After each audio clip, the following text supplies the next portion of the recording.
Hi friends, இப்போ நம்ம சிறகடிக்க ஆசை பார்க்க போகிற சிறகடிக்க ஆசையில் வந்துட்டு நம்ம ரோகிணி வந்து செம்ம கலாய்ச்சாங்க. இப்போ வந்து மூக்குடைஞ்சு கீழே விழுந்து நிற்கிறாங்க. கடைசியில் பார்த்தா ரவியும் கூட்டிகிட்டு போயிட்டாங்க நம்ம ஸ்ருதி. அதுக்கப்புறம் வந்துட்டு மீனா வந்து நீ குடிக்கலையான்னு சொல்லி கேட்க, கண்டிப்பாக குடிக்கலாமா, நீ நம்புமா அப்படிங்கிறாங்க. இப்பயும் நம்ப மாட்டியாடி அப்படிங்கிற மாதிரி ஆயிடுச்சு. அதுக்கப்புறம் கடைசியில் ஊதி காமிக்கிறாரு. ஊதி காமிச்சோன்னு நம்புறாங்க. அப்பாடா இப்போ ஒரு வழியாக நம்பினியா அப்படின்னு சொல்லி கேட்குறாங்க.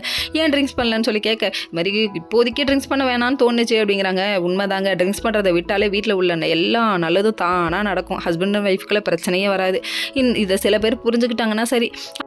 அதுக்கப்புறம் எல்லாரும் தூங்க போயிட்டாங்க. மறுநாள் விடிஞ்சோடனே முத்து சவாரிக்காக கிளம்பி வெளியே வந்துட்டார். வெளியே வந்தோடனே அந்த டைம் பார்த்து அவர் சவாரிக்கு வந்த இடத்துல கடையிலேருந்து பணம் எடுத்து தரப்பான்னு சொல்ல அவங்க கடைக்கு பிரச்சனை வர இவர் வந்துட்டு காப்பாற்றி கொடுத்துட்டப்பான்னு சொல்லிட்டு அவரும் விஷயத்த சொல்கிறாரு. ஃபாரின்ல என் பசங்களாம் செட்டில் ஆகிட்டாங்க, நானும் அங்கே போகிறேன்ப்பா, கடையை கைமாற்றி விடுறேன் அப்படிங்கிறாரு.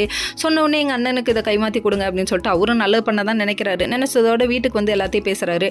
நான் முன்ன பின்ன அமௌண்ட் இருந்தாலும் அட்ஜஸ்ட் பண்ணிக்கிறேன்னு அவர் சொல்லியிருக்காருப்பா அப்படின்னு சொல்லிட்டு வீட்டில் வந்து பேச ரோகிணி வந்துட்டு வேணாம் அப்படிங்கிறாங்க. இவர் பண்ணுறதெல்லாம் வேணாம்னு சொல்ல மனோஜ் வந்து ஒத்துக்கிட்டாரு. ஒரு வழியாக மொத்த குடும்பத்தில் 2 பேர் மட்டும் ஒத்துக்கிட்டாங்களே, அது வரையும் சந்தோஷங்கிற மாதிரி ஆயிடுச்சு. சரி வாங்க கடை பார்க்க போகலான்னு கூப்பிட்டு வந்து உட்கார வச்சா நம்ம மனோஜ் இருக்காரே போய் கடைக்கார சீட்டில் உட்காரணுமா, ஐயோ தொழில் பண்ணுறதுக்கு தெரியுமாயா, ஏன் அப்படி அமுளி பண்ணுற அப்படிங்கிற மாதிரி ஆயிடுச்சு. அதுக்கப்புறம் மொத்த குடும்பமும் சேர்ந்து விசாரிச்சுட்டு பார்த்துட்டு இருக்காங்க. நம்ம முத்து வந்துட்டு போயிட்டு அவர் வந்துட்டு பேசலாம் அப்படின்னு சொல்ல நம்ம ரோஹினி வந்துட்டு நாங்கள் பேசிக்கிறோம் அப்படிங்கிறாங்க. ஏங்க இதெல்லாம் அரேஞ்ச் பண்ணி கொடுத்து இவர் தான்றதை நினைக்க மாட்டேங்கிறீங்களே அப்படிங்கிற மாதிரி.